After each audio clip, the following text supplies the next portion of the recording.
1장 18절에서 21절까지 말씀을 보도록 하겠습니다. 제가 읽도록 하겠습니다.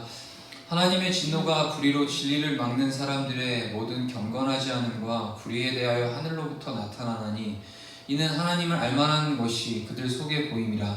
하나님께서 이를 그들에게 보이셨느니라. 창세로부터 그의 보이지 아니하는 것들 곧 그의 영원하신 능력과 신성이 그가 만드신 만물에 분명히 보여 알려졌나니 그러므로 그들이 핑계하지 못할지니라. 하나님을 알되 하나님을 영화롭게도 아니하며 감사하지도 아니하고 오히려 그 생각이 허망하여지며 미련한 마음이 어두워졌나니. 네, 핑계하지 못할지니라는 제목을 가지고 나누려고 합니다. 성경에서 이야기하고자 하는 그 인간은 세 부류로 우리가 크게 나눠볼 수가 있어요.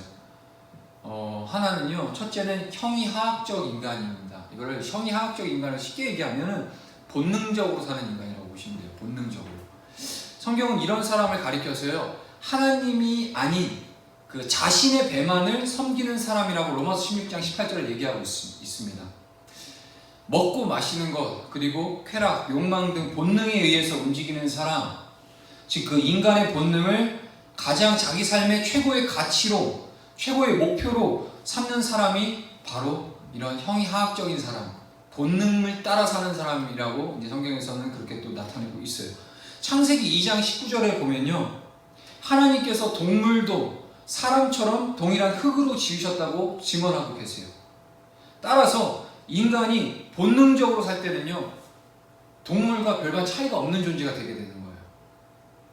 흔히 본능적 인간을 가리켜서 우리는 이렇게 얘기합니다. 짐승 같은 사람이라고도 얘기하죠.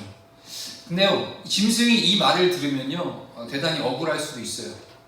요즘은 사실 짐승 만도 못한 인간이 더 많죠. 동물의 세계는요, 자세히 보면은 강간이라는 게 없어요. 그러니까 동물들은요, 생육하고 번식에 따라서 그러한 이제 행위를 하는 거지, 어떤 쾌락과 탐욕에 의해서, 자기 정욕에 의해서 하는 게 아니라는 거죠. 반면에 인간은 자신의 욕정을 위해서 다른 인간들을 파괴하죠. 황폐케 하죠. 그러고도 양심의 가책을 느끼지 않는 게 바로 인간입니다. 또한 짐승들이 새끼를 사랑하는 모습, 동물의 왕국이나 이런 거 보면은 잘 나타나잖아요. 때로는 새끼를 지키기 위해서 그 허다한 그런 뭐 이리떼들이나 표범떼라든가 이런 떼 안에서 정말 새끼를 지키기 위해서, 그 들소 새끼 한 마리 지키기 위해서 막 들소 엄마가 막 가서 막 목숨을 걸고 새끼를 지키려고 하는 모습을 동물의 왕국이나 이런 거 보시면 자주 나와요. 그것처럼 자기 목숨을 다 내놓을 정도로 새끼를 보호하는 모습은 가히 뭐 그 장면만 봤을 때도 참 경외감이 들 정도로 느껴지죠. 반면에 자기 본능대로 사는 그 인간이 그런 짐승만큼 자식을 정말 사랑하는지는 한번 확신을 가질 수 없겠더라고요. 특히나 요즘 같은 세대는 더.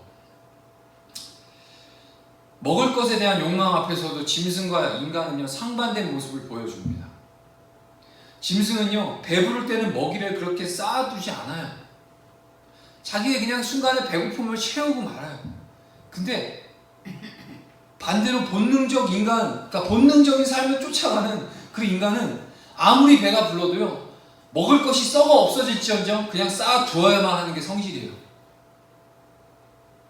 그럴 때 많잖아요. 저희도 냉장고에 막 썩어 가잖아요. 먹을 것을 탐하는 욕망에는 브레이크가 없어요. 인간이 이렇듯 자기 본능대로만 살면요, 성경은 어떻게 얘기하냐, 더러지 같은 존재, 정말 동물 짐승만도 못한 자기 인간의 욕정, 본능대로만 살려고 하는 사람, 이것을 향해서 형이학적 인간이다 라고 제가 첫 번째 한번 표현해 봤습니다. 이런 인간들이 성경에 어떤 부분에 나오죠? 가장 먼저 제가 기억이 됐던 거는 소돔 사람들, 그러한 사람들이 본능적인 자기네 욕망만 쫓아 살아갔던 사람들이었어요. 하나님의 천사가 그 사람의 모습으로 소돔에 왔죠. 그러자 그 소돔에 있었던 그 죄악 많은 사람들, 남자들이 롯의 집에 모여들어서 그 사람 내놓으라고 그렇게 실랑이를 벌이죠. 이제 창세기 19장이 잘 나타나는데요. 그러고는 롯에게 우리가 저들과 상관하겠다 라고 말하죠. 여기서 상관하다라는 말은 잘 아시겠지만 소위 남색을 하는 겁니다. 동성연애를 하는 거죠.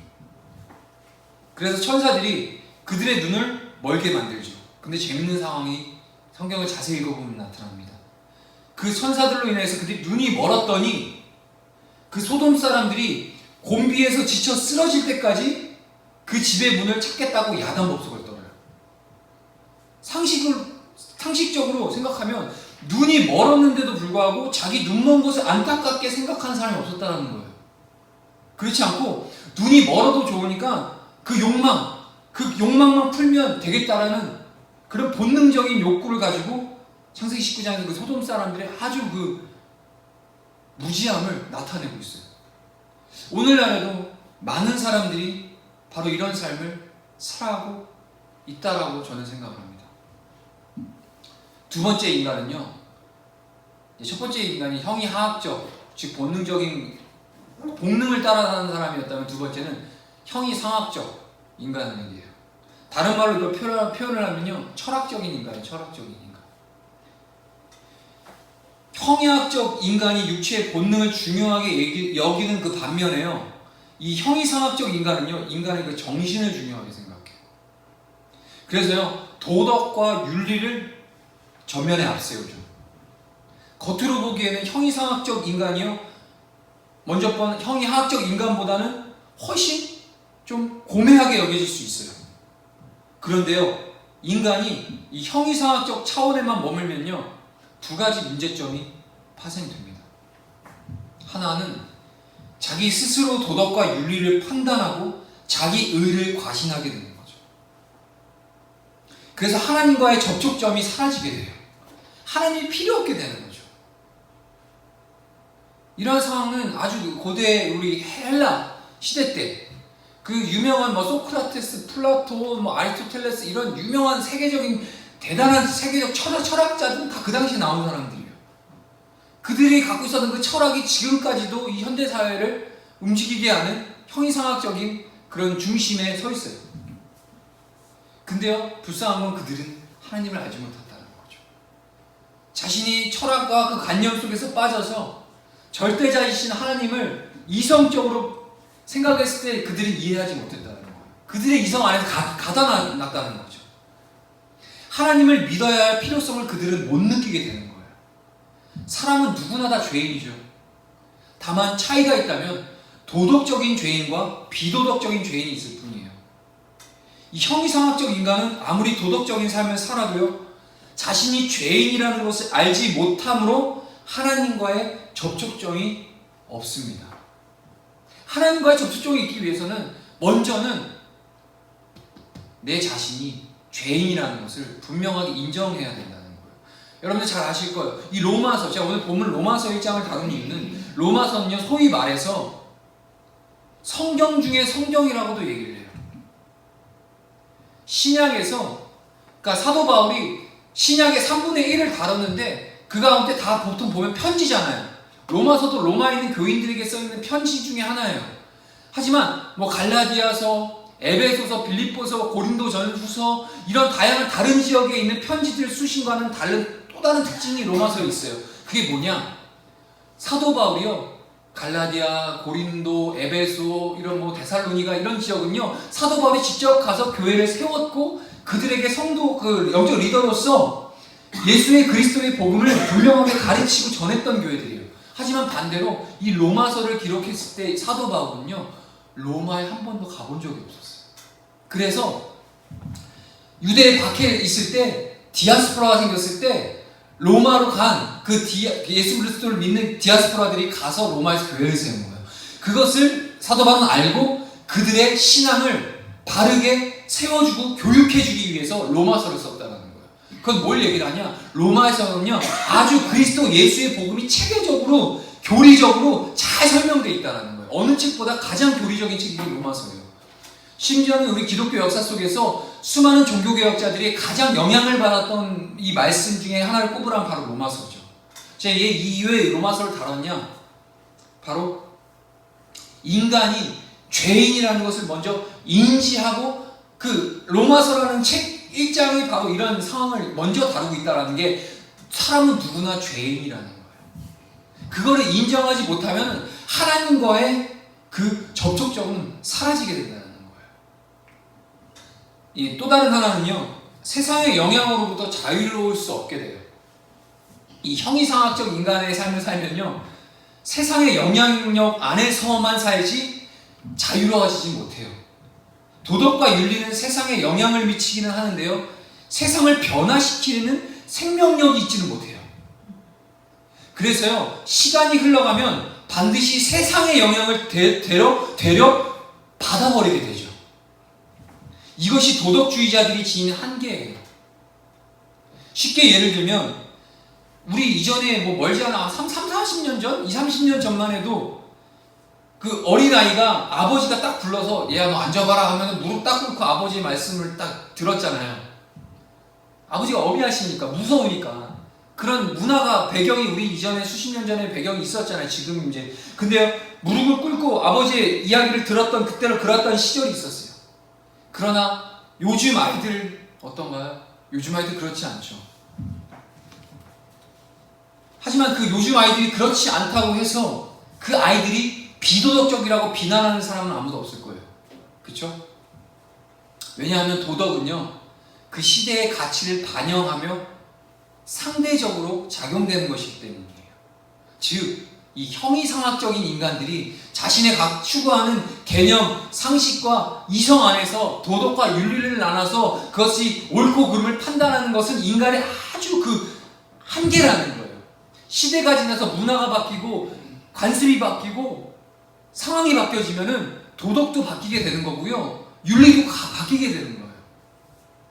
이렇듯 형이상학적인 것만을 최고의 가치로 여기며 살아가는 사람은요, 도덕과 윤리로 모든 것을 해결할 수 있다고 생각하고 있지만 결국엔 세상에 의해 오염되고 말죠. 성경에서 예를 들면요, 앞서 언급했던 그 소돔에 사는 롯을 한번 돌아볼게요. 소돔 사람들이 그때 19장에서 롯의 집에 와서 손님들을 상관하기 위해 내놓으라고 할 때 롯이 어떻게 행동했죠? 롯은요, 어떻게 이럴 수 있느냐 하면서 그들을 일단 꾸짖었어요. 그 다음에 롯이 제안을 하죠. 자기에게 처녀 딸 둘이 있는데 이 딸들을 줄 테니까 저들을 내버려 두고 그 딸들을 마음대로 하라는 거였어요. 롯이요, 소돔에서 살다 보니까요, 소돔식 도덕주의자가 되어버렸기 때문에 그런 현상이 나오는 거였어요. 소돔식 도덕은요, 남자끼리 성관계를 갖는 것은 죄였지만 남자와 여자가 불의하게 관계를 갖는 것은 죄로 생각하지 않았다는 거예요. 이것처럼 형이상학적인 인간은요, 상황과 배경과 문화에 따라서 얼마든지 변화될 수 있고 세상에 흡수가 되어버려요. 절대 불완전한 존재죠, 또한. 그리고 셋째, 어떤 인간? 바로 영적인 인간입니다. 다른 말로 표현하면 신앙적 인간이죠.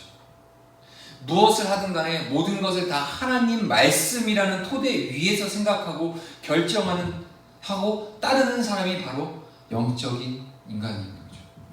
예를 들면 창세기에 나오는 아브라함이 아주 좋은 예가 되겠죠.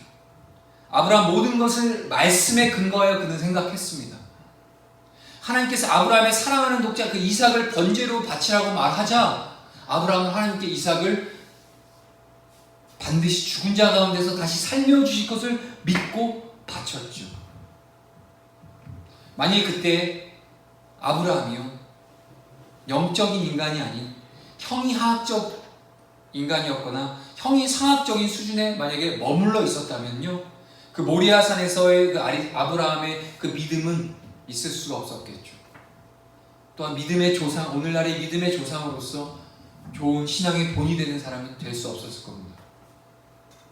자, 이제 우리는 생각해 봐야겠죠. 우리는 어떤 존재인가요? 형이하학적 인간이 있고요, 형이상학적 인간이 있고요, 또한 영적인 인간이 있어요. 크게 이 세 범주를 우리는 왔다 갔다 하는 사람들이 바로 저와 여러분들이라는 거예요. 어떤 때는 대단히 영적인 것 같은데 어떤 때는 지극히 본능적이고요. 또 어떤 때는 철학적인 면도 있어요. 그러나 우리가 오직 믿음으로 구원을 받는다라고 하는 이 교리, 이 신칭이, 즉 믿음으로 말미암아 의로운 사람이 되었다는 사실을 바로 인식하게 된다면요, 우리는 영적인 수준에 머무르는 사람이 될 수밖에 없다라는 거예요. 이 놀라운 하나님의 은혜죠. 하나님을 믿는 믿음으로 말미암아 우리가 의롭다 칭함을 받았다는 그 놀라운 은혜가 우리가 깨달아졌을 때 우리는 영적인 삶을 살아갈 수 있다는 거예요. 왜냐하면 다른 형이하학적, 형이상학적 이 모든 것이 한계라는 것을 알게 되거든요. 이 짧은 인생 살면서도 느껴지는 게 내 뜻대로, 내가 원하는 대로, 내가 의도한 대로 되는 것이 생각보다 많지 않더라고요. 그것만 봐도 인간의 한계가 극명하게 드러나는 겁니다.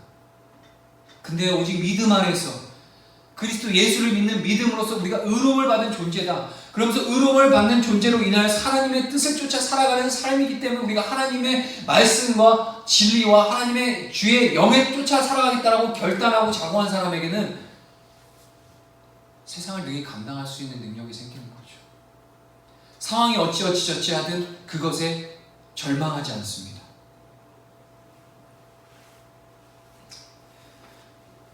이것을 깨우쳐주기 위해서요, 로마서 1장 오늘 본문 18절에서 32절은 본능적으로 자기 욕망만을 위해 사는 사람의 결과가 어떻게 되는지를 우리에게 알려주고 있어요. 오늘 본문은 본능적으로 살아가는 이 형이학적 인간에 대한 하나님의 진노가 어떠한지 먼저 전해주고 있어요. 18절 우리 다시 한번 읽어볼게요. 하나님의 진노가 불의로 진리를 막는 사람들의 모든 경건하지 않음과 불의에 대하여 하늘로부터 나타나나니. 여기서 불의로 진리를 막는 사람들, 이것이 바로 본능적인 삶을 살아가는 사람들을 얘기하는 거예요. 그들에게 있어서 하나님의 진노가 임한다는 말씀을 전해주고 있습니다. 저희가 알다시피요, 로마서는 구원을 향하여 구원의 온전한 교리를 잘 설명해준 구원의 책이에요. 하나님의 사랑을 또한 강조하고 있는 책이에요.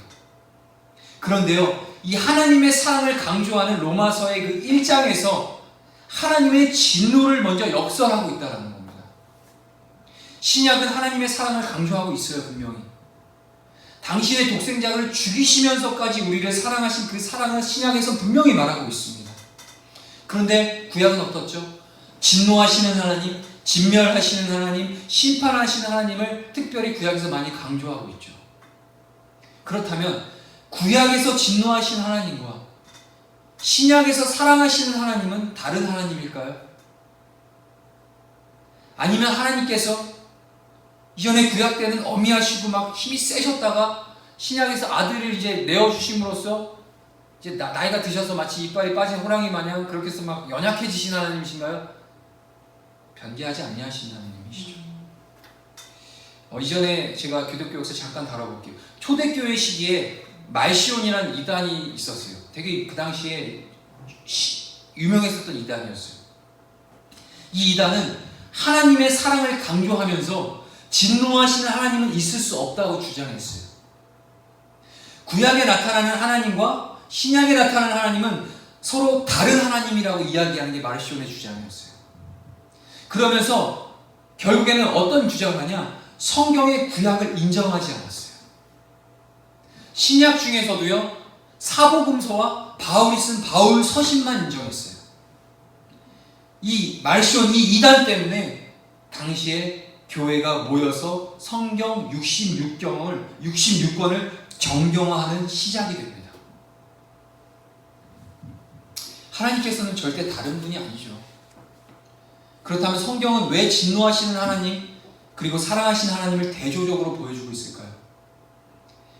하나님의 진노를 알지 못하면, 바꿔 말해 진노하시는 하나님에 대해 바른 이해가 없다면 하나님의 사랑 또한 절대로 이해할 수 없기 때문입니다.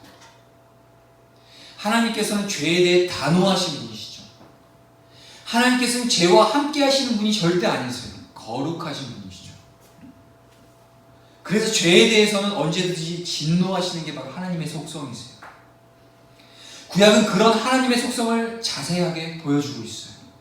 그런데요, 그런 하나님께서 그럼에도 불구하고 우리 같은 죄인을 선택하시면서 대신 당신의 아들을 그 진노의 대상으로 삼아 제물로 죽이셨다라는 거예요. 따라서 우리가 이 하나님, 그 하나님의 진노를 바로 깨달을 때 하나님의 사랑이 비로소 우리에게 있어 감격적인 사랑으로 와닿는다는 거죠.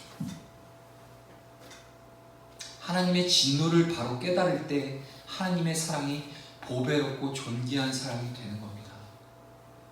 하나님의 진노를 바로 깨닫게 될 때 그 사랑으로 나를 감싸주시는 그분을 위해 우리의 생명 또한 내놓을 수 있는 결단과 의지가 생긴다는 거죠. 하나님의 진노를 만약에 모르게 되면요, 하나님의 사랑은 그 가치가 퇴색하고 무의미해질 수밖에 없어요. 한번 우리가 가정해 볼게요. 만약에 지금 내 자식이 악한 길을 걸어가고 있다고 쳐요. 방탕하고 패역한 삶을 살아가는 그 자녀, 사랑하는 그 자식을 보고 아이를 사랑하는 아버지라면 과연 진노하는 것이 당연하지 않겠냐는 거죠. 그렇지 않으면, 만약에 진노하지 않고 그냥 방관하고 내버려 둔다면 내 자식을 사랑하지 않는 부모인 거죠. 사랑하는데 어떻게 정당하고 정직한 진노가 사랑하는데 있지 않다면 그것은 곧 아이를 타락시키는 지름길일 뿐입니다. 우리 주님도 이스라엘 백성을 부르시고 저와 여러분들을 부르시고 우리가 온전히 하나님의 뜻대로 살아가는 그 삶의 그 믿음과 신앙의 그 여정은 곧 주님께서 우리에게 최고의 것으로 완전한 것들로 하나님의 영원한 생명을 주시기 위해서 사랑하는 자녀의 길을 온전히 인도해 주시는 과정 속에서 우리가 옳은 길이 아니라 죄악된 길을 갔을 때 우리 주님 앞에 주님을 인지하지 못하고 죄악의 길로 갔을 때 주님께서 우리를 내버려 두지 않으시죠. 그때마다 우리로 징계하시고 채찍을 드심으로써 우리를 바른 길로 인도하시는, 그것이 시편에서 여호와는 나의 목자가 되시잖아요.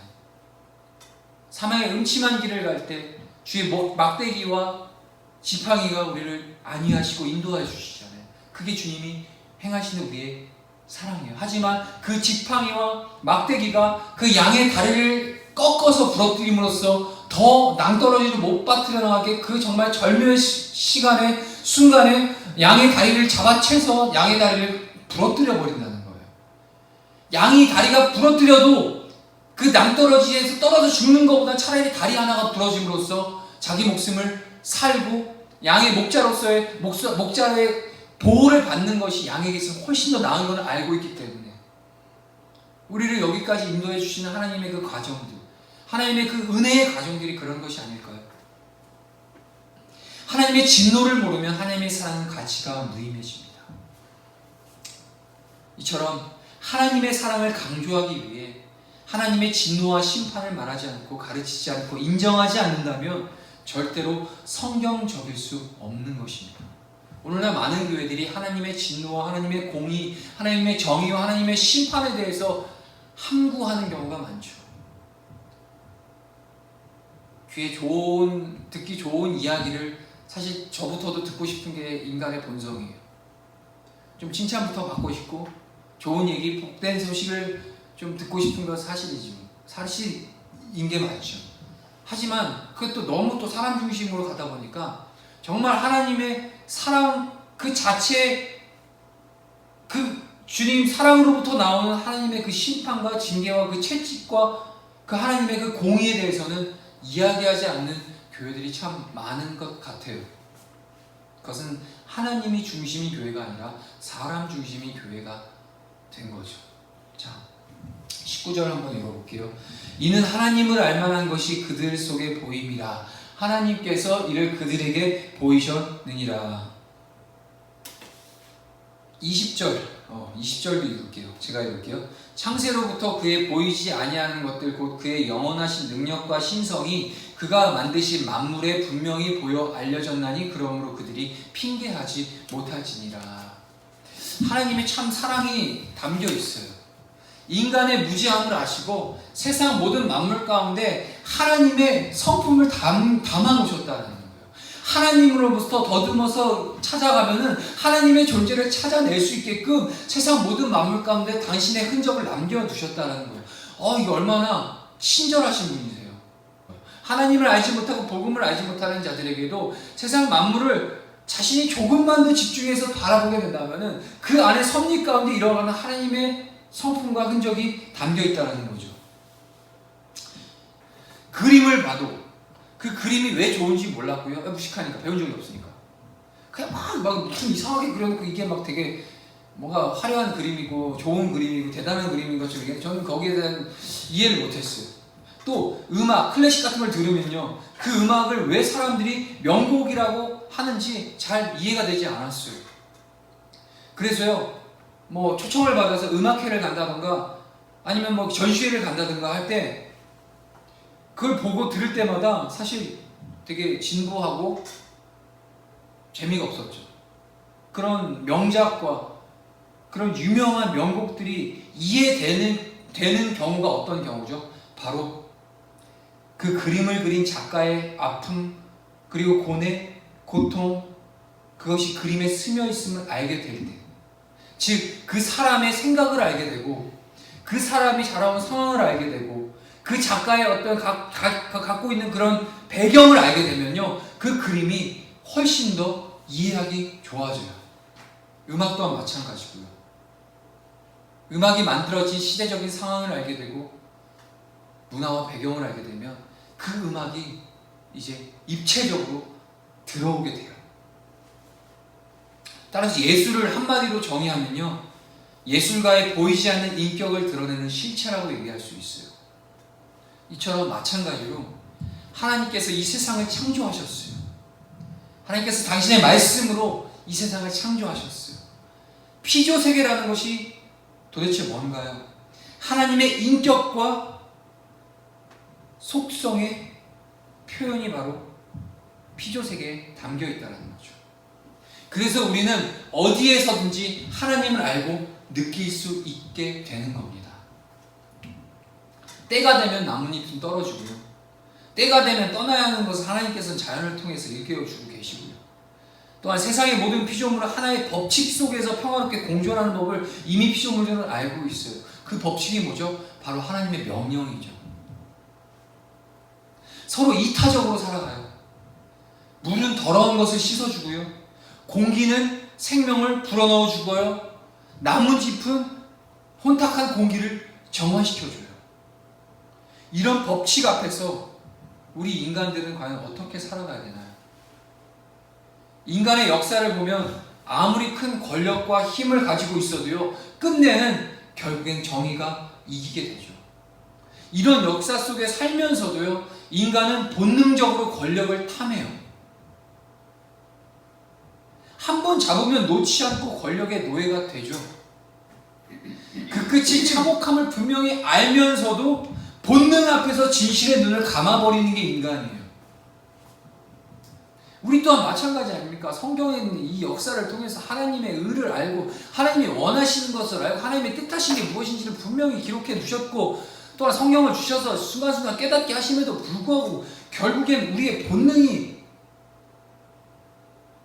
성령의 능력보다 육체의 정욕이 더 앞서서 죄악 가운데 머물 때가 있지 않습니까? 이처럼 세상 모든 것을 통해 하나님께서 우리에게 요구하시는 것이 무엇인지를 분명히 알 수 있음에도 불구하고 왜 인간들은 그것을 보려고 하지 않는 건가요? 저희야 뭐 하나님 은혜 안에서 성경 말씀 통해서 하나님의 섭리를 알고 하나님 어떤 분이신지 알고 또한 믿음이 얼마만큼 중요한 것인지 알고 있지만, 우리는 떠나서 세상에 있는 사람들, 그들에게도 하나님께서는 동일하게 그들로 하여금 하나님을 발견하게 되시고 하나님의 그 섭리를 따라 쫓아 살아갈 수 있는 여지를 얼마든지 주셨다라는 거예요. 근데 문제는 뭐냐? 그 인간들이 그것을 찾아보려고 하지 않는다라는 거죠. 이유는 한 가지예요. 자기 안의 본능과 욕망이 그 크고 넓으신 그 하나님, 높으신 그 하나님보다 자기 안에 있는 그 욕망과 본능이 훨씬 더 크게 느껴지기 때문이에요. 자기 그 바깥의 것을 보려 하지 않고 자기 안에 갇혀서 하나님을 보고자 하는 의지가 없는 거죠. 이런 사람에게 하나님이 내리실 것은 진노밖에 없습니다. 마지막 21절을 좀 보겠습니다. 하나님을 알되 하나님을 영화롭게도 아니하며 감사하지도 아니하고 오히려 그 생각이 허망하여지며 미련한 마음이 어두워졌나니. 자기 욕망, 자기 욕심 때문에 하나님을 의지하지 않는 부류와 달리어 자연 현상이나 말씀을 통해 하나님의 존재를 알고 있으면서도 하나님께 한 발자국도 나아가지 않는 부류에 속한 사람들은, 그런 사람들이 예수 믿으라는 말에 뭐라고 대답을 하죠? 이런 분 많이 봤어요. 나는 죄가 너무 많아서, 나는 지은 죄가 너무 많아서 하나님께 갈 수가 없어. 대단히 뭐 매너 있어 보이고 대단히 나이스해 보이는 대답이죠. 하지만 잘못된 대답이죠. 자신이 죄인이라는 사실을 안다는 것은 그 절대자를 인식하고 있다는 얘기예요. 기준이 있기 때문에 내가 죄인이라는 것을 깨닫게 되는 거거든요. 그 기준은 곧 하나님의 말씀이고, 하나님의 말씀은 곧 하나님을 알고 있다는 건데, 죄인인 걸 알면서도 내가 너무 죄인이기 때문에 하나님 앞에 돌아갈 수 있는 죄가 그게 없어요. 그건요, 일반적으로 사람들은 아예 그냥 예수님 모르고 아무것도 모르는 사람들에게 있어서 당신은 죄인입니다 라는 말을 들으면요, 그들은요 화를 내요. 자기가 죄인이라고 생각하지 않기 때문이에요. 방탕하고 타락한 삶을 살면서도 그 방탕하고 타락한 삶을 바라보는 그 삶을 살아가는 자신은 되게 멋있다고 생각해요. 그리고 반대로 잘못된 지금 길을 걷고 있다는 것을 인식하지 못해요.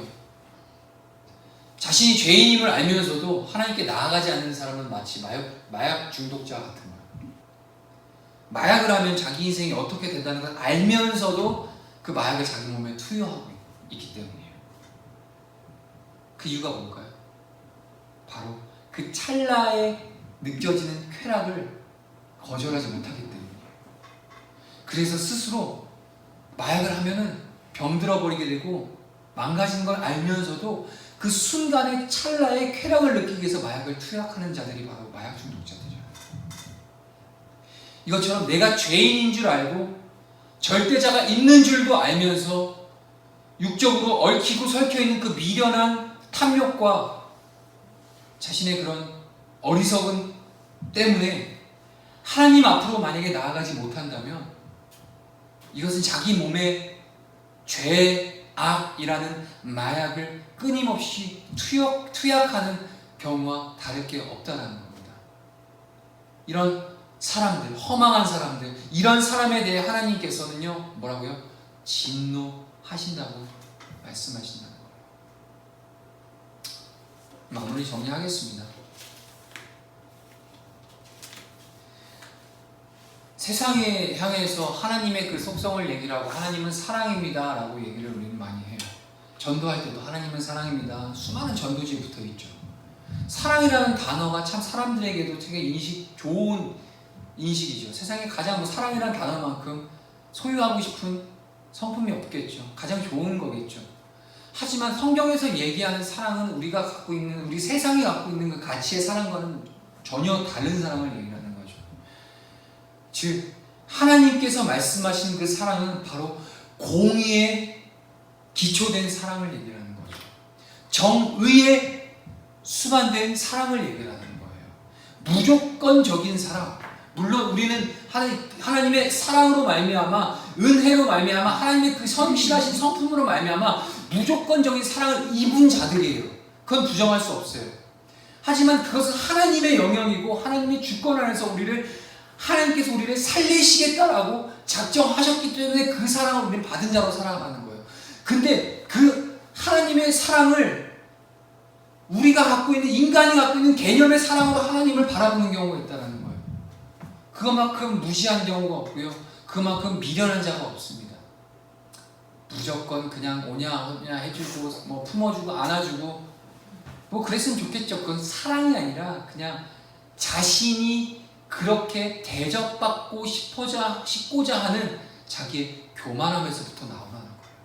자기가 무엇을 잘못했는지는 알지 못하면서 자기가 무엇을 잘못한 것에 대해서 알면서도 심지어 그것을 부정하고 인정하지 않는 그런 인간의 완악함이 전제로 있으면서도 불구하고 하나님의 사랑만을 받으려고자 하는 사랑, 교회에 가서 교회의 그 사랑만을 받고자 하고자 하는 그런 탐욕과 불의함이 하나님을 하나님 되게 바라보지 못하는, 그렇게 만든다는 거죠. 우리가 오늘 한날을 살아갈 수 있는 이유와 목적은 하나님의 사랑이 우리를 인도해 가시기 때문에 오늘 이 호흡을 우리가 하고 있는 것이 맞습니다. 하지만 우리에게 있어서 또 다른 하나가 부여돼요. 하나님의 사랑을 받은 자고 하나님으로부터 온 책임이 따라지는 거예요. 그 책임은 뭐냐? 바로 주님의 그 공의하신 심판대에 섰을 때 너희가 하나님의 사랑, 마치 하나밖에 없는 예수 그리스도, 하나밖에 없는 독생자 아들 생명값 치러가면서 너희를 사랑으로 살려냈다. 그러면 그에 합당한 삶을 너희들이 살아가야 된다는 그런 주님의 공의와 정의가 이제 우리에게 입혀졌다는 거예요. 그 책임을 따라 이제 살아갈 때 참된 그리스도인이고 성도의 삶을 살아가는 거지, 그것을 망각한 채 그냥 나는 구원받은 하나님의 사랑을 입은 자니까 감히 하나님이 날 사랑하는데 네가 날 뭔데 정죄해? 아니요. 그런 자세는 성도로서의 자세도 아니고 그리스도인으로서의 주님이 성경에서 말씀하시는 성도의 삶이 아니라는 겁니다. 오늘 이것을 로마서 1장에서 사도 바울이 분명하게 얘기해 주고 있어요. 먼저 너의 존재가 어떤 존재인지를 알아야 된다는 거예요. 너희는 죄인이었어. 아니, 이미 죄로 죽은 자였어. 하지만 예수 그리스도께서 2000년 전에 죄 없으신 주님이 십자가 위에서 모진 고난과 고통을 다 짊어지시고 죽으심과 동시에 우리도 이렇게 끌어안고 우리 전 인류를 끌어안고 같이 죽으신 거죠. 그 예수를 믿음과 동시에 우리는 구원을 받았다는 것은 곧 우리는 한 번 죽음과 그와 함께 부활함으로써 우리는 이제 완전한 새로운 사람으로서 살아간다는 거죠. 기독교 주님이 말씀하신 구원은요, 사람을 망가진 존재를 어떻게 이렇게 고쳐가지고 이렇게 막 부속품을 바꿔가지고 쓰는 게 기독교가 아니에요. 예수님이 그러려고 오신 게 아니에요. 아예 그냥 다 죽여버리시는 거예요. 그리고 새롭게 하시고 쓰시는 거지. 고침을 받았구나. 이전에 내가 죄악 어느 정도 좀 죄가 있었기 때문에 나는 좀 이 정도 좀 고침을 받고 이 정도 좀 깨끗해지면 주님이 나를 사용하실 거야. 내가 구원을 받을 거야. 차원이 아니라니까요. 우리 주님이 십자가 위에서 당신의 목숨을 내어주신 것은, 당신이 죽으신 것은 바로 우리를 죽이시기 위하셨기 때문이에요. 그리고 당신이 부활하신 것 또한 우리가 죽음에서 이제는 새로 완전한, 그러므로 주님 안에서 우리는 새로운 피조물로 새로움으로 완전히 새 생명으로 살아가는 것. 그것이 바로 우리 그리스도인들의 정체성이라는 겁니다. 그것을 분명히 사도 바울은 얘기해주고 있어요. 우리의 존재가 어떤 존재고 하나님으로부터 어떠한 사랑을 받았으며 하나님이 말씀하시는 그 공의가 무엇이고 또 그 공의와 진리 안에서 그것을 저버리고 하나님을 모른다 하고 하나님을 부정하고 하나님이 주신 그 사랑을 거절하는 자들에게는 어떠한 심판이 있게 될지, 어떠한 진노가 있게 될지를 분명히 이야기해주고 있습니다. 마무리하고 기도하겠습니다.